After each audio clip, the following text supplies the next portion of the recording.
Guys, আসসালামু আলাইকুম। Sadia blog থেকে আমি সাথে ওয়েলকাম করছি আপনাদের সবাইকে। আশা করি যে যেখান থেকে আমার এই ব্লগটি দেখছেন সবাই ভালো আছেন। আলহামদুলিল্লাহ, আমিও আমার পরিবারের সবাই অনেক ভালো আছি। আম্মুর মিনি খাবার নিয়ে এর আগে আমি 3টে ব্লগ বানিয়েছিলাম। এটা 4 নাম্বার ব্লগ বানাচ্ছি। আর এই ব্লগটা বানানোর একটা কারণ আছে, সেটা হচ্ছে কিছু মানুষ জানার কৌতূহল দেখিয়েছে যে আম্মুর মিনি খামারের যে ঘরটি রয়েছে সেখানে কতটা মুরগি রাখা যাবে, ঘরটির উচ্চতা কতটুক, লম্বা কতটুক, পাশে কতটুক, ইন ডিটেইলে আজকের ব্লগটাতে আমি আপনাদের সাথে শেয়ার করে দিব। আর তার সাথে শেয়ার করব এই গরমে একটা উপাদানি ওষুধের নাম, যেটা খাওয়ার পরে মুরগির যে গ্যাসের সমস্যাটা হয়, পেটটা ফুলে থাকে, সেটা একদমই ফুলে থাকবে না, পুরোপুরি ঠিক হয়ে যাবে। আর হচ্ছে আমার মিনি খামারে কয়টা বড় মুরগি রয়েছে, কয়টা ছোট মুরগি রয়েছে, কয়টা মাঝারি সাইজের মুরগি রয়েছে, ইন ডিটেইলে সবকিছু আজকে আপনাদের সাথে শেয়ার করব। তো পুরো ভিডিওটা মনোযোগ সহকারে দেখতে হবে, কোথাও মিস করা যাবে না। আশা করি পুরো ভিডিওটা আপনারা সম্পূর্ণ দেখবেন।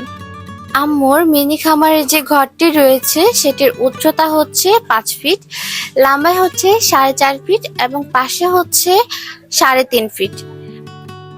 ডিটেইলে বলে দিলাম। আর এই ঘরটার মধ্যে অনায়াসে আপনি উপরে নিচে মিলিয়ে 50টার মতন মুরগি রাখতে পারবেন। আর এখানে যে জালি জালি করে নেটগুলো দেওয়া রয়েছে, এটার বিশেষ কারণ রয়েছে। ছোট ছোট বাচ্চাদের যখন মা থেকে আলাদা করে ফেলি তখন হচ্ছে এই উপরের যে ঘরটি রয়েছে সেখানে রেখে দেই, তাহলে হচ্ছে মা থেকে বাচ্চা দূরে থাকলো, তারপর হচ্ছে রোদের থেকেও দূরে থাকলো। আর নেট দেওয়ার কারণে পর্যাপ্ত পরিমাণে আলো বাতাস সেখানে যায়। আর নেট দেওয়ার কারণে হচ্ছে বাচ্চাগুলো বাইরে লাফিয়ে পড়ে যাবে না, একটু দূরে থাকলো সবকিছু থেকে সেফ। আর রাত্রেবেলা যেন বাচ্চাগুলোর কোনো রকমের ডিস্টার্ব না হয়, মশা মাছি অন্যান্য কিছুর জন্য ভিতরে যেতে না পারে, বা আলো যে বাচ্চাগুলো ডিস্টার্ব না হয়, তার জন্য হচ্ছে দরজার মতন করে কিছু একটা আটকে দেওয়ার একটা সিস্টেম করে রাখা আছে এখানে। আমার মিনি খামারে হচ্ছে 20টা মুরগি রয়েছে, 2টা মোরগ রয়েছে, এরপরে হচ্ছে ছোট বাচ্চা রয়েছে 25টা। এই তো আলহামদুলিল্লাহ, এতগুলো মুরগির মধ্যে প্রতিদিন 7টা 6টা এরকম ডিম আলহামদুলিল্লাহ তুলে থাকি। আম্মুও যখন ওই ভিডিওটা করছিলাম দেখে দেখে বলছিল যে আমার মুরগির ঘরের সূচনা যে ঘরটা থেকে, সেই ঘরটা একটু দেখাও। এই ঘরটা হচ্ছে আম্মুর মুরগিগুলো ডিম পাড়ার জন্য ব্যবহার করে, তারপরে হচ্ছে কোনো বাচ্চা ফুটানোর জন্য, দেওয়ার জন্য এই ঘরটা ব্যবহার করে। তো ভাবলাম যেখান থেকে শুরু সেটাও একটু ভিডিও করা দরকার, যেটা চকচকা ঝকঝকা সেটা না, যেটা পুরাতন সেটাকেও দেখাবো। তো আমি সবসময় ভিডিও করার সময় খেয়াল করি মুরগিগুলো ডিম পাড়তে চায়, তখনই আমার ভিডিও শুট করা শুরু হয়ে যায়।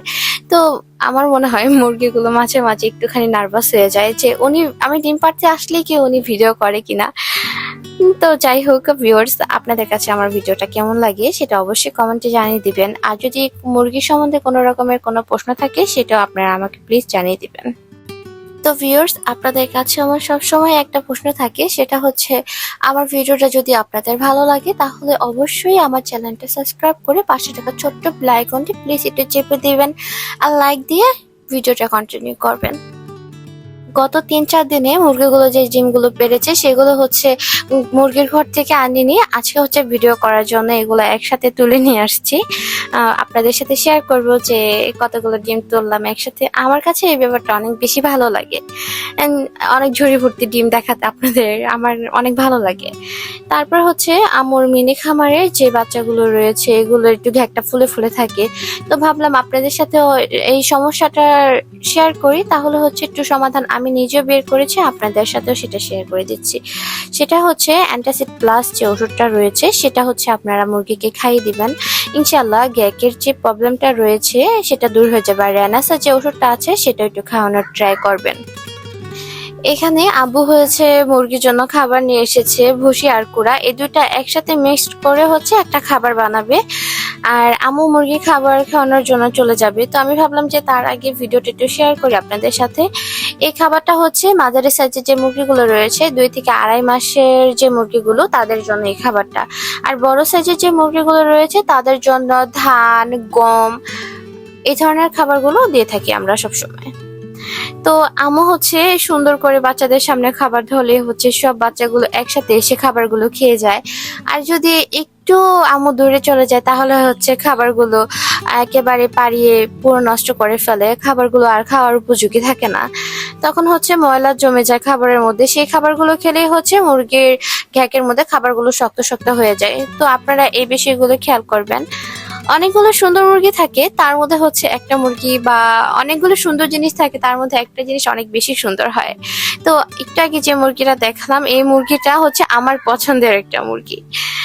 আর এখানে হচ্ছে আরেকটা মোরগ রয়েছে, এটাও আমার কাছে খুব ভালো লাগে, বাট ও একটু হিংস্র টাইপের, হচ্ছে আমি ওকে ধরতে পারি না। তো গাইস, সন্ধ্যাবেলা যখন সবগুলো মুরগি একসাথে জড়ো হয়, আমার কাছে পার্সোনালি খুব বেশি ভালো লাগে। আপনাদের কাছে কেমন লাগে প্লিজ আমাকে একটু জানিয়ে যাবেন, আর কমেন্টে আম্মুর মিনি খামারের মুরগিগুলোর জন্য মাশাআল্লাহ বলে যাবেন। তো আমি বলবো, যারা মুরগি লালন পালন করতে চান তারা অনায়াসে দেশি মুরগি লালন পালন করতে পারেন। দেশি মুরগি লালন পালন করতে তেমন কোনো ঝামেলাই নেই, একেবারে ইজি। আর যাদের মুরগি লালন পালন করেন আর যাদের ফার্ম আছে তারা অবশ্যই যেন এনার্জি যে স্যালাইনটা রয়েছে মুরগির, সেটা খাইয়ে দিবেন প্রতিদিন পানির সাথে। তো ভিউয়ার্স, আজকের ব্লগটা এই পর্যন্তই করছি। আপনারা সবাই ভালো থাকবেন, সুস্থ থাকবেন, আর আমার জন্য দোয়া করবেন, আমি যেন আরো সুন্দর সুন্দর ব্লগ আপনাদের সাথে শেয়ার করতে পারি। আল্লাহ হাফেজ।